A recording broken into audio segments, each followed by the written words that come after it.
and very highly organized. And if you go to Mexico City, you can see the excavations they have there, enormous sculptures of their patron deities. I don't know if you can, no, you can't quite see a person in this, but it would be a tiny speck. It's about the size of this part of the room, their patron deities. I must say, as a Mayanist now, I find their sculpture very ugly, but that's just a personal opinion. The expansion of the Aztec Empire was highly militaristic, driven to a certain extent by cults of human sacrifice, which is very common in Mesoamerica. The warriors were a dominant force, and they expanded to conquer much of Mesoamerica. You notice that they did not go into the Maya region, and that is because it is very difficult to conquer tropical forest environment. This is somewhat different. Their goals were primarily economic, but it was also critical. There's no separation ever in Mesoamerica between religion, economy, and in the case of the Maya, and religion, economy, and politics. Heart sacrifice, sacrifice of hundreds of thousands of war captives, to sacrificing, heart sacrifice to the war deities was so important that it was a major factor in warfare. They had to go and capture thousands, tens of thousands of warriors every year. And those were sacrificed in mass sacrifices at the temples in central Tenochtitlan, excuse me. Has anyone seen the film Apocalypto? It's the worst film ever made, without question. And in it, he shows the great deal, Mel Gibson has the great deal of this human sacrifice, heart sacrifice. That's not the Maya. That's not what they did. That's sort of like it's a stupid version of the Aztec. But I think Mel Gibson thinks that all, little brown people are pretty much the same. But it's an important thing to get straight. Now, there is the other tradition. It's another universe, and that's in the lowlands. And it emphasizes what everyone knows here.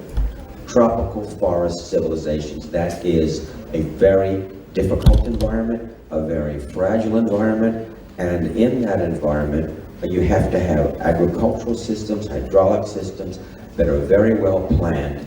It also makes it difficult to have really concentrated populations, as you did at Tenochtitlan or Teotihuacan. And as you know now with the cities, it's very destructive to the forest to have large cities with concentrated populations.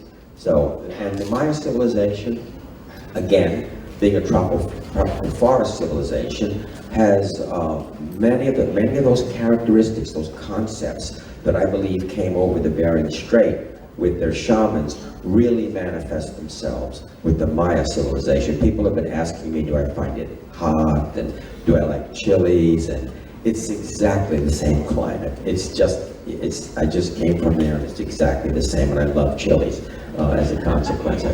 I eat food that is almost as spicy as Thai.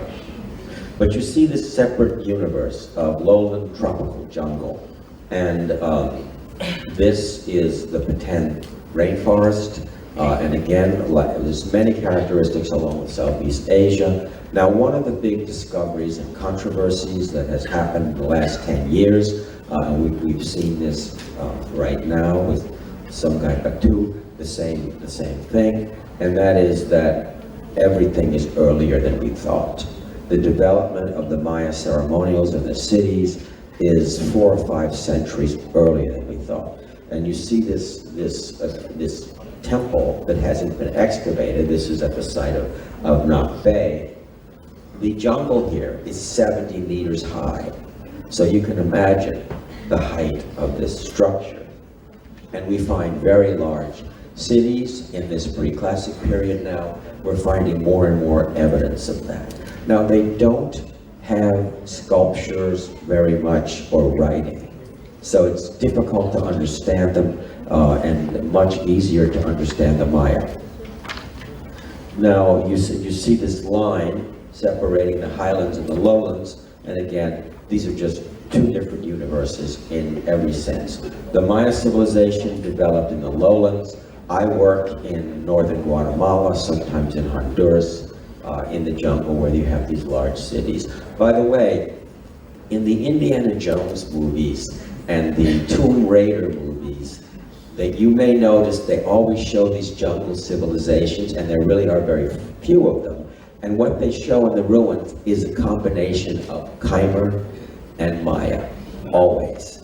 And of course, the Maya, I'm constantly asked if I went into archaeology because of the Indiana Jones movies, which is quite, I have to admit that I'm really very old and had a PhD before these films, but I did start in archaeology, at a very early age, but not inspired by that. You see these great epicenters, incredible architecture, and famous for their many, many palaces. Many people have visited the site of Tikal, and they think that, well, this is the Great Maya City. It's one of about 400 cities, and my own work is to always go into areas where no one has excavated before, and to find new cities. Of course, that does indicate that I spend a lot of my time negotiating with guerrillas, the army, drug lords, especially drug lords, who control this whole area. One of the things that inspires National Geographic to provide funding and then make very foolish films is the fact that the classic Maya temples, I've been in many of those films, and I hope you never see any of them. But it's, as you know, you have to give money to do archaeology. And you see an earlier version of me excavating one of these tombs inside the pyramids. And the tombs are a very mixed blessing. They help us to raise money. They really aren't very important because the tombs prove that kings were rich, and I long suspected that. But they lead to looting. We have to literally battle with looters. I have a team of 6 heavily armed men, some of them lent to me by the local drug lord, to be able to, that's the government, and that government is better than the government of Guatemala, believe me. This is the only New World civilization with a full writing system, and the cult of the divine kings, they always show a king. This is one, he's holding his hands after a genital bloodletting, and then the inscriptions tell us a great deal about their history and religion.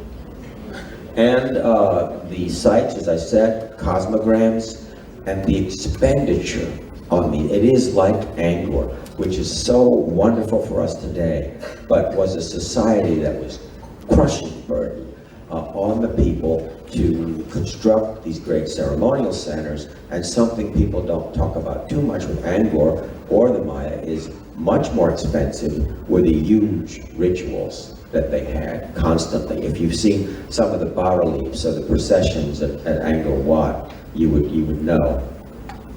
And it's a very similar, the cosmograms at Angkor Wat, very similar ideas. The axis of the universe is in the middle, Mount Meru, usually dominated by Shiva.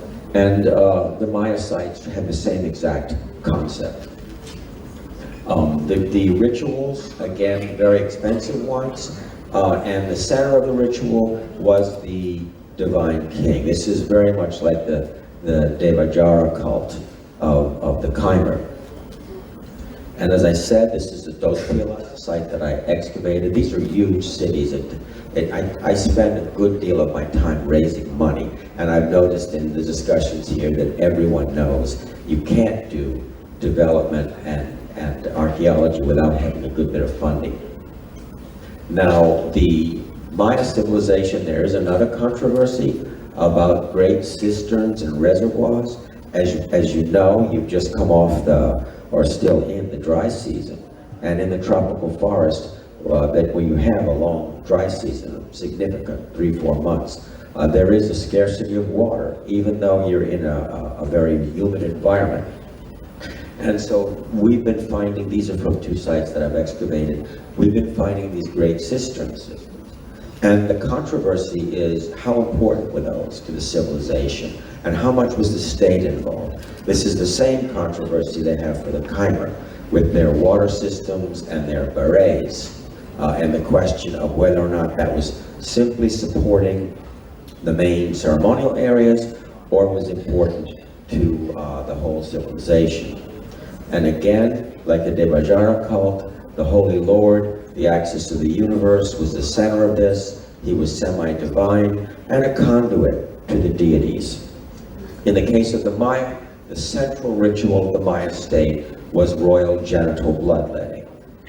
They lacerated the rulers, their own genitals, and passed their hands under their loincloth and bled into bowls, and then they burned the paper in those bowls to have smoke and to have visions. This is the high mass. This is the big ritual of the Maya civilization. So being a king was not, entirely fun.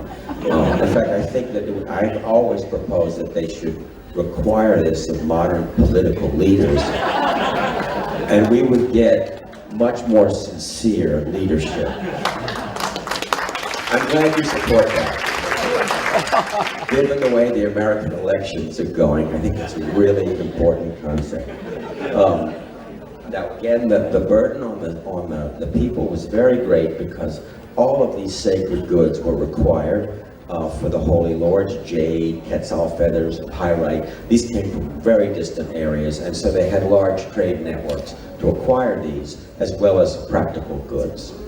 Now the site of Conquent, where I'm excavating a series of sites in this kingdom, it really has a great deal of similarity with your site here, in that it's a port center, it's a trade and exchange center, it has 6 ports, you have 12, and the power is based on this economy. One of the things that surprises me here is the great spectacular apogee of this civilization was only about a century, because then they were war over these resources, war over getting the precious items that they had, because they had the largest jade workshop in the New World, and a great production of obsidian, volcanic glass, which is sort of the iron of the New World. One of the things that surprises me here is that a foreign power didn't come in and conquer it and completely dominate it here, which is the problem that we have at the kings of Conquent had. Now I'm ending with the classic Maya collapse. It is far too complex to explain clearly. In fact, before this was scheduled, I was invited to this conference. I had already accepted. I have to fly at 1 in the morning on Monday straight to Paris, where I will deliver a presentation on these new theories at the Sorbonne and the CNRS, and then at the Society of Americanistas. This is brand new. You're the first people to see this, and it's complicated. It's important, and after that, I'm giving talks in Berlin and Bonn, Mexico, presenting, and the results will be published first in July. But as you can see from the reading, it is complex. People always want to know what caused the Maya collapse, and they want to hear something simple. But it's very much like the Khmer. It's a complicated causality. And as you see in my little chart, causality is not that simple. This is showing one of the cities. I excavated this 10 years ago, a huge, powerful city, Dos Pilas. And this is it 1 year later. It was besieged and then destroyed completely. And Maya warfare, status rivalry.